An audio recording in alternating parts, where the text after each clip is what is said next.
mu butumwa nkuzaniye bwihutirwa hari imburi ku banyamahanga baba i Bujumbura ndetse no mu zindi ntara turi buvugemo hano.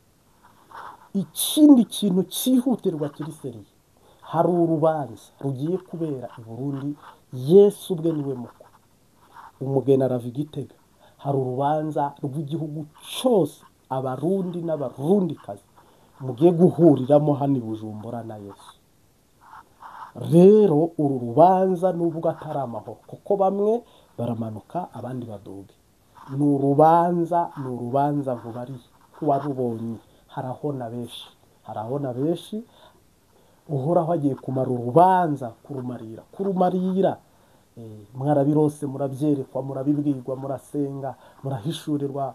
Uhoraho arabayagisha mu nzozi, mu itiro n'ahandi hose Uwiteka abasha guca. Ibyo rero uko mwabibwiwe, uko mweretswe, birabaye. Nyemerera rero tuduge ku ijambo ntidutebe. Iteraniro riratangiye. Igihugu cy'u Burundi kigiye kwakira umukwe.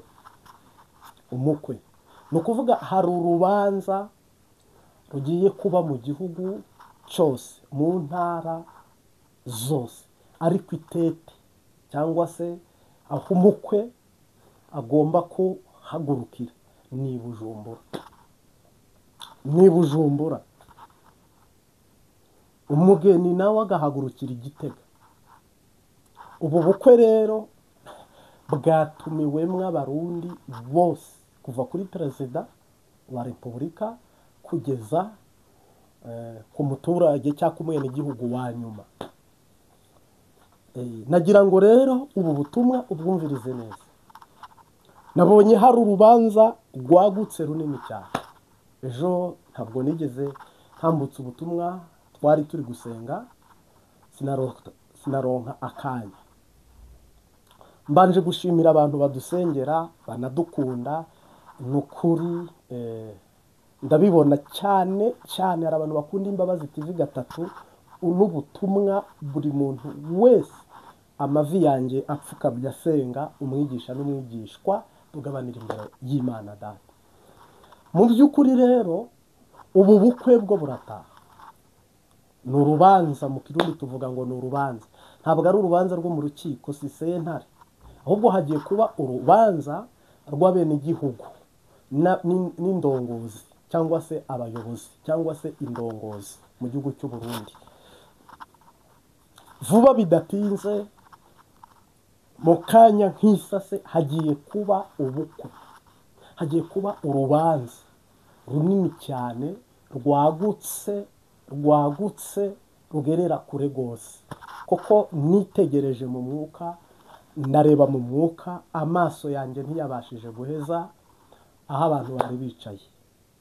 Hari stade zakira 50,000, hari stade zakira 100,000. Ngira ngo stade nkuru nini cyane iri muri Korea ya ruguru. Uyu munsi wa none tujya tubona karasisi kahuje ibihumbi n'ibihumbi, nk'Abashinwa nibo baheruka. Ubushije hari hakoza karasisi Abarusiya. Nabonye stade nini kuva mvutse jewe, ku mbuga ngurukanabumenyi sindayibona, ku marezo sosiyo sindayibona, yuzuyemwo abarundi. Mbona ngo ubukwe bwabaye. Icyanteye agahinda rero, ntimugire ngo ni ubukwe rusanzwe bwo kurya no kunywa bw'ibirori, ahubwo ni urubanza rw'abazapfa n'abazakira. Hari urubanza rero rugiye kuba. Harimo abantu bagiye kuduga, abandi bamanuke. Bamwe bamanuke, abandi baduke.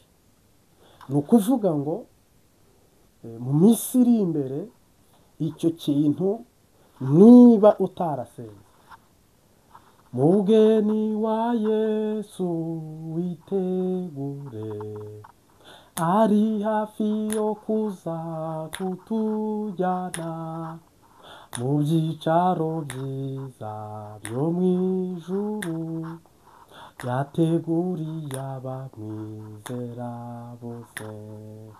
Iyo umugeni amaze kwemera umukwe, abazi ko ari we bazoba n'iteka.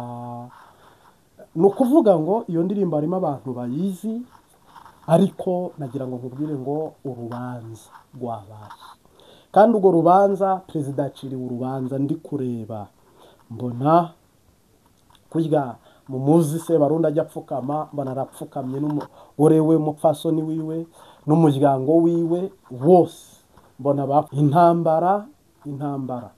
intambara igiye gukora ku butaka. Bajya bavuga ngo inkuba yakoze ku butaka, intambara igiye gukora ku butaka, nta byo mu kirere nta byo mu mazi, inkuba ikubise ikoze ku butaka. Bivuga uko nguko, kandi ababyumva barabyumva. Kandi igitangaje, hari agahuza, nta muntu, ibi bintu bizabatungura. Uhunga ntamenya ibyo ahunga, uhunguka ntamenya. Donc hari surprise cyangwa se surprise ku muntu wese witwa umurundi uri i Burundi, kuko ibi ni surprise ariko itari nziza, ni surprise itari nziza. Ni ukuvuga ngo mu butegetsi bugiye kubanza kuvaho muri East Africa, muri Afurika yacu, muri aka karere k'ibiyaga bigari, mu bari Uburundi, Neva niwe mu perezida ugiye kuvaho bwa mbere na mbere. Kandi ikanguro mumenye ko ubwo inzira y'ikanguro izabibonetse, Pentecote izabomagurika, iyi ngoma y'abadede nivo Pentecote izabomagurika. Pentecote bizayigora kongera guhagarara cyangwa se gukomera nyuma y'iyi ngoma. Pentecote izongera ifata urutonde rw'ikiremba, izongera isubire ku rutonde rw'ikiremba n'akayoboro rwose. Kiremba izongera ishibuke, ihagarare neza 100%. Ni ukuvuga rero, ariko ubu tuvugana ni akaga, ni ibibazo, ni intambara, ntabwo bishoboka bose. Rero ntabwo Yesu aje mu bene gihugu gusa, aje no mu bakizwa. Hari abavuye mu rusengero bigira mu by'abapfumu, buno hari abari kwiyuhagira imyunyu y'inyanja baretse gusenga, hari abarya badasenze, abaryama badasenze, ibyaha biragenda biba byinshi, birutugatuga biba byinshi.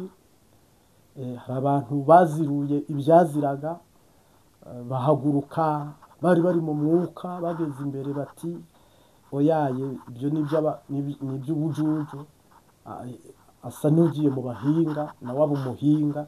Mugabo rero hajya mwasize Yesu, aramwasize uhoraho, niho mwongera mukamusanga. Ni ukuvuga rero ikihutirwa gihari ni ikihe? Uru rubanza marayika yambwiye ngo nari maze iminsi ndoma ku ikimenyetso, none birarangiye. Marayika wari umaze igihe ashyira ko ikimenyetso ku barundi n'abarundikazi mu ntara zose, byaheze. Ahubwo ubu rwagobo rugiye gufunguka, bya bindi bagiye kubirekura.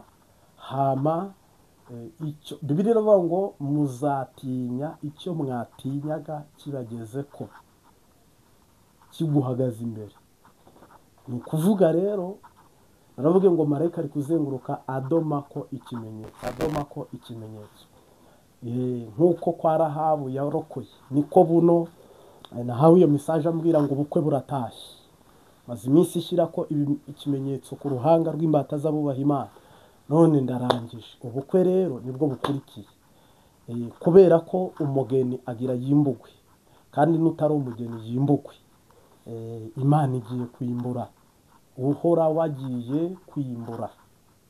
Ntabwo dufatira rero ku biri Uvira cyangwa kuri iki cuka kibi hagati ya Kongo n'u Rwanda, noneho n'umwariye nk'Uburundi bushyigikiye Repubulika Iharanira Intwaro Rusange ya Kongo. Ntabwo icyo si cyo tuhagarara ko cyangwa tukigendere ko, ahubwo ikintu twebwe tugenderaho n'icyo Imana yavuze. Haleluya, n'icyo uhoraho yavuze. Umwami Yesu ashimwe.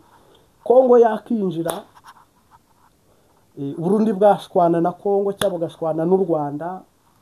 Icyo twifuza yenda nk'abasenga nk'abene gihugu, nuko Uburundi n'u Rwanda baba inshuti, Kongo n'Uburundi bakaba inshuti, u Rwanda na Kongo bakaba inshuti, ndetse n'ibindi bihugu tukaba turi inshuti, ariko cyane Urundi Rwanda, Rwanda Urundi, abo bakaba inshuti, byaba ari umugisha. Mugabo rero bitanakunze, ubwo uhoraho uko byaba biteganyijwe cyangwa se uko byaba bibaye sadepa, mugabo twe twifuzaga ko byaba amahoro.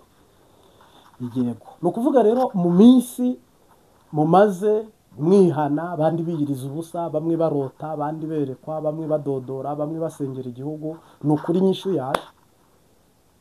Bigume canke byorohe, ndagomba kubona uwabambwe, baseke canke babireke, ndagomba kubona uwabambwe, ndagomba kubona uwabambwe, witanze ku musara, ndagomba kwambara inkomezi, bandanyura urugendo, biguma canke byoroha, ndagomba kubona uwabambwe. Imana idutabare, Imana idutabare, kubera ko Yesu yaraje aravuga wapi, abahanuzi barahanura wapi, abasemerera barasemerera wapi, bajiga mwahuriye mwibarabara, baramwabonye mu misozi, baramwabonye mu byumba by'amasengesho, bara bose mwisabasazi, ubuhanuzi bahanuye ngo ubu bugusohoyeho, ubuhanuzi bahanuye bugusohoyeho, kandi utiteguye nicyo gitangaje. Nyingwa n'abiteguye, kuko harimo n'abandi bantu hanoshe bafite amakuru 100%, kandi bicecekeye, kandi biturije, bari ahantu bavuga bati amakuru turayafite ko Yesu aje mu gihugu cyacu, amakuru turafite ko uhoraho aje mu bwami bwe, amakuru turayafite ko isezerano ry'igihugu risohoye, amakuru turayafite ko ubuhanuzi buri ngombwa ko busohora muri uyu mwaka, amakuru turafite ko muri uku kwezi hazibonekezi. Nje ninjye uvuga, ariko hari abatavuga, kandi na jewe ubwanjye nagira ngo nkumenyeshe ko kuvuga nanjye sije, narabanje ndaza imyaka igera mu 9, ndafungwa, ndakubitwa, ndasonza, nzenguruka igihugu ntawe umpemba ku kwezi. Uyu munsi wa none rero ikimpaye kuvuga nicyo, turavugana n'umurundi koko nkuzi nawe ukabunzi, kandi buhoraho yampaye ubutumwa bwiza. Narangije igihugu kugisengera, ntaravuga ngo ubahe intambara cyangwa baso. N'ubu tuvugana ndi seri, ntabwo ndusengera igihugu ngo gihure n'akaga, ahubwo dusengera igihugu ngo kibone amahoro. Amahoro yandi musuhuzanya, amahoro, amahoro, amahoro, amahoro. Ni ukuvuga rero Uburundi babufataga nk'igihugu cya nyuma, bakabubona nk'igihugu cya nyuma y'uyu mukwe n'umugeni, nyuma y'uru rubanza. Ndakubariye, harimo abagiye kwakirwa, harimo n'abimbuwe, nabo boherejwe ahantu zatarana, abantu bagiye bataba bakanga kuzicuruza. Yesu araje, none se azanwe n'ikintu kimwe. Iyo urubanza rwabaye ntimuzi uko bigenda. Utatumiwe ni ukumusohora, uwatumiwe arinjira kandi akamenyeshwa icyo bamutumiriye. Kandi ubukwe bwatumiwemwo abenegihugu bose, uhereye kuri perezida. Ni ukuvuga rero ubu bukwe bugiye kuba bumaze igihe bwaravuzwe kandi bwarahanuwe, kandi abantu bamwe barabyumvise, abandi ntibabyumva. Ubu tuvugana rero, ariko uwizera arabona amasezerano. Rero hari umuntu w'Iteka yateguye kujabukana igihugu cy'u Burundi akakijyana i Kanani. Komeza urugendo wihanganye, kuko intambara zitazashira, muri Yerusalemu ngiriya wamwamaje kutujyana. Nkumenyeshe, nkusobanurire, igihugu cy'u Burundi kigiye kwifuzwa, igihugu cy'u Burundi kigiye kwifuzwa, kandi impunzi aho ziherereye hose zitegure gutaha. Yesu agiye mu Burundi kubakira, azakingura ntawe ukinga, kuko azaba yagezeyo. Namara abakira, mwitegure gutaha, gutahura. gusubira iwacu, kandi nta n'uzariganwa n'amahera ijana. Tongo wasize uzaribona, uri imboha azabohoka, urushya azaruhurwa, ubabaye azanezerwa, uwariraga azahozwa, amabarabara meza. Donc hagiye kuba ibirori, urubanza uhoraho afitanye urubanza n'abarundi, kandi abanyamahanga bazaba bari gushungera, bazitumiramo, muzahona. Mburira abanyamahanga bari mu Burundi, imburi ku banyamahanga baba i Burundi, Gitega na Bujumbura, Ngozi, Muyinga, mu Kinigi, Karusi, banyamahanga baba mu Burundi, ni ukuri iri tangazo nijoro riritanga, mwigengesere mu kuhaba kwanyu, mwirinde kandi musenge menshi, kuko abanyamahanga bahari, abakongomani, abanyamurenge, abanyarwanda, abagande, abakenya, ndetse n'ibindi bihugu bitandukanye byinshi. Burundi bubamo ingenzi nyinshi nk'uko n'u Rwanda bibukonye. Imburi ku banyamahanga baba mu gihugu cy'u Burundi, kuko ingwano iraduka umwanya uwo ari wo wose, umusozi usuhuza uwundi, ikiyaya gisuhuza ikindi, kandi kimwe cyo cyangwa se ikindi cyo mugomba kwitegura. Ntabwo ari ibintu biri aho bitari bube, oya. Kongo irabakurura karambaraye kubera M23 M23, kandi uhoraho adatabaye muratana mu mitwe, ndetse n'u Rwanda mu rwisangemo. Bityo rero turabarira abantu, turabwira abantu, abanyamahanga bari mu Burundi, niba atari Imana yavuze ngo habe, niba atari Imana yakujyanye, bikaba atari umugambi w'Imana, ndakubariye, akari imbere karahinda. Abanyamahanga mu nyumve. Rero umwami Yesu akumpere umugisha. Uruganda ruhingurirwamo ukwizera. Kwizera ni ikintu gikomeye cyane.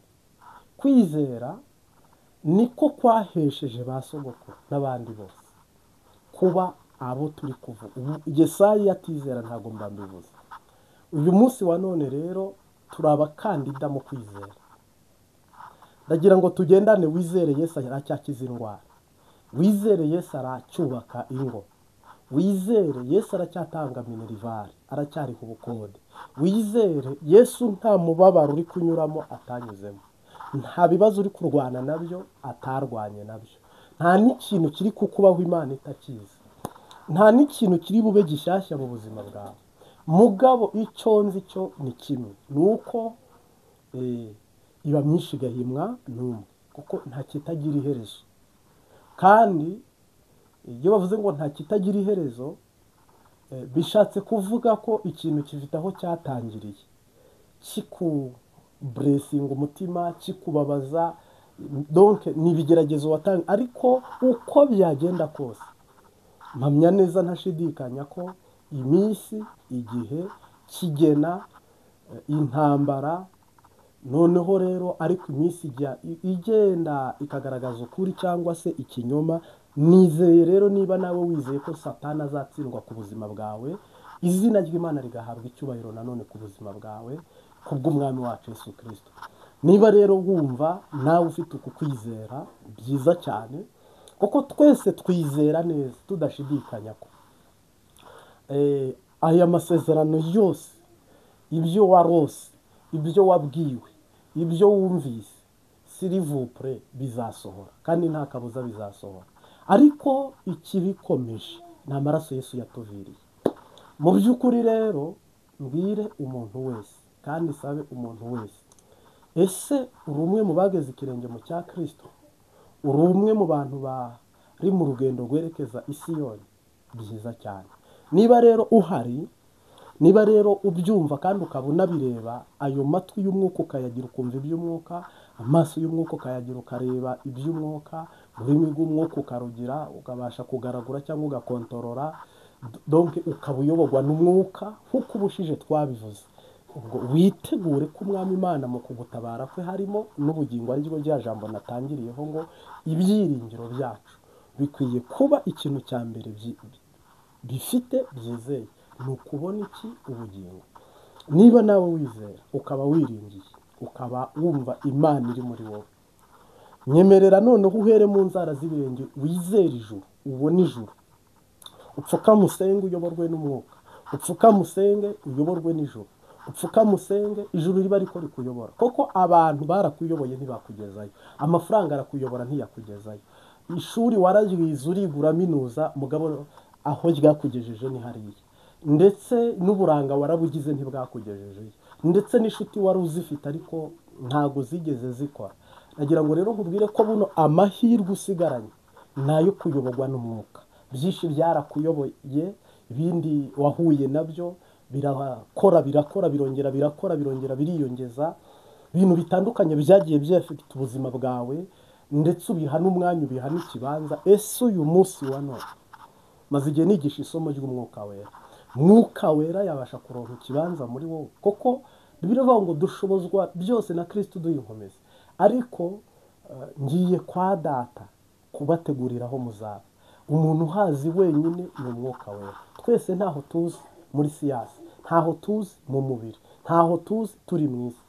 Ubwo rero ahasigaye abahazi bari mu mwuka, bahabonera mu mwuka, baharebera mu mwuka. Wirebera ijuru wirirebera mu mubiri, ibyiza wibibonera mu mubiri, wikumva akazoza kawe mu mubiri, wireba akazoza kawe mu buryo navuga ngo busanzwe, oya, akazoza kawe kari mu mwuka, kari mu mwuka. Bityo rero niba utayobowe n'umwuka, utari mu mwuka, umenye ko uri gutakara. Rero niba wizeye, va mu ntambwe z'umubiri utere n'iz'umwuka, va gukoresha amaboko gusa y'umubiri, ukoreshe n'ay'umwuka, urwana intambara mu mwuka, ukora ibyo mu mwuka, ugira amaso yo mu mwuka nawe ubiharanire, ugira amatwi yo mu mwuka nk'aba Eliya, nk'aba Elisa, ndetse nk'aba Petero, nk'aba Yohana, ndetse nk'umwami wacu Yesu Kristo. Tera intambwe mu buryo bw'umwuka. Yesu araguterera 99 mu izina rya Yesu. Nasanze umuntu uyobowe n'umwuka ni nko kuyoborwa na kamera. Buriya kamera, yego kamera ni iy'isi yo yanakibeshya, ariko mwuka wera ni kamera. Ku barokore babyumva babyemera, hari abavuga ngo ni imbaraga ya mwuka wera, abandi bakavuga ngo ni roho mutagatifu, abandi bakavuga ngo ni mwemu yera, abandi bakavuga ngo ni mwuka wera. Ofete rero kuyoborwa n'umwuka wera ni nko kuyoborwa na kamera. Buriya kamera ishobora kukuyobora kandi ikakugeza iyo ujya, ariko icyo gihe kugira ngo kamera ikore haba hari umuyaga nkuba, hari na konegisiyo, kugira ngo ubashe kwikonegita mu buryo bwo kugenda ureba iyo GPS uyikurikira. Nawe rero nkwifurije kandi nkusabira kuyoborwa n'umwuka iteka ryose. Reka dusengane Data, umwizere igihe umaze, urebe ibice byose wabayemo, aho wazengurutse, aho wanyuze. Buno ikintu ushigaje ku buzima bwawe ni ukuyoborwa n'umwuka no kumvira umwuka. Yumvira umwuka w'iz'urukundo, nta soni uzagira ubona Yesu. Yeze ku irembo, wabambwe ku musaraba, yaje kudukoranya be tubane mu ijuru. Kw'irembo ubari kw'irembo, nuko araje, Yesu araje, kandi ageze kw'irembo. byerekana kuza kwe birihuta kuboneka, agiye kutugabira kubaho kwiteka. Kw'irembo, kw'irembo, bari kw'irembo, nuko araje, Yesu araje, kandi ageze kw'irembo. Ntihazabura intambara, ntaho amahoro azahora, keretse Yesu atsembyeho urupfu n'ibyaha. Kw'irembo, kw'irembo, ubari kw'irembo, nuko araje, Yesu araje, kandi ageze kw'irembo. Maze mw'isi yagize shya, tuzahaba dusugire, kudapfa kwakuye gupfa, tutakibabara. Kw'irembo, kw'irembo, ubari kw'irembo, nuko araje, Yesu araje, kandi ageze kw'irembo. Kw'irembo, kw'irembo, ubari kw'irembo, nuko araje, Yesu araje, kandi ageze kw'irembo. Ntihazabura intambara, ntaho amahoro azahora, keretse Yesu atsembyeho urupfu n'ibyaha. Kw'irembo, kw'irembo, ubari kw'irembo, nuko araje, Yesu araje, kandi ageze kw'irembo. Reka tuguheshe umugisha mu izina rya Yesu Kristo. Ntabwo hazabura intambara, kereka Yesu yamaze gutsembaho urupfu n'icyaha. Igihe cyose mu isi hari icyaha, intambara zizamako cyangwa zizahoraho. Kandi ahandi aravuga ngo umwami ageze ku irembo, nk'uko wabyumvise mu butumwa bwatambutse, umwami ageze ku irembo, kandi umwami wabambwe ku musaraba. Hari abami batigeze babambwa, hari n'abami batazabambwa. Mugabo rero itandukanyirizo diferanse ni uko hari umwami wabambwe ku musaraba. Rero mu by'ukuri cyangwa se mu ijambo rimwe n'irindi, ndabasha kukubwira ko mu rugendo dufite rwerekeje i Siyoni ntabwo byoroshye, ariko Bibiliya iravuga ngo koko umwami Imana azantabara. Nicyo gitumwa ntamwara. Mu maso hange hakomeye nk'urutare, kandi nzi ko utsindishiriza ari hafi, kandi nzi ko ntazakorwa n'isoni. Hari ibyiringiro umuntu agira neza neza, ukaba uri siri, ukaba uri seriye ko utazakorwa n'isoni. Ariko ibyiringiro bya mbere umuntu yakagize ni ibyiringiro bikwemeza, biguhishurira ko ufite ubugingo buhoraho iteka ryose. Nibyo byiringiro bya mbere. Ibyiringiro bya kabiri ni iby'uko ugomba kubaho ubuzima bw'abana b'Imana butarimo igice icyo ari cyo cyose shitani yaba yarigaruriye mu buzima bwawe, ngo ube urwaye cyangwa ukenye. Ugomba kubaho ubuzima bwiza. Ibyo byiringiro bigomba kuba biri muri wowe mu izina rya Yesu Kristo, kandi ubyizere uko. Ikindi nacyo ni uko navuga ngo Yesaya ajya kuvuga iri jambo, Yesaya yari umwiru ibwami. Yesaya rero ahishurirwa iri jambo, yahuye n'abantu baramucokora, baramubwira ngo Yesaya, wowe wataye akazi ka leta nko minisitiri w'ububanyi n'amahanga. Yesaya nibyo yakoraga ibwami, kandi ngira ngo nyirarume niwe wari umwami. Yesaya rero arangije abivamo, Uwiteka amuhamagarira kuba umuvugabutumwa bwiza, nawe yamamaza ubwami bw'Imana nk'uko nawe ubikora, nk'uko nanjye ndi kubikora. noneho rero uyu Yesaya arangije abantu baramucokora cyangwa baramukwena cyangwa baramukoba, baramubwira ngo Yesaya uzamwara, uzakogwa n'isoni, uzaba uri umuntu ufite ikibazo mu minsi iri imbere cy'ubukene, mahanga azagusuzugura, abantu bagufata donc na Yesaya ubwo muzi ko abarokore babita abasazi, bijuja, abantu bataye umutwe, na twebwe hano bajya babitubwira. Bibiliya iravuga ngo ariko nibabahimba amazina bakabatuka ngo muzitere hejuru mwishime kuko ingororano zanyu ziri mu ijuru. Yesaya rero arababwira ngo koko umwami Imana azantabara, nicyo gituma namwara.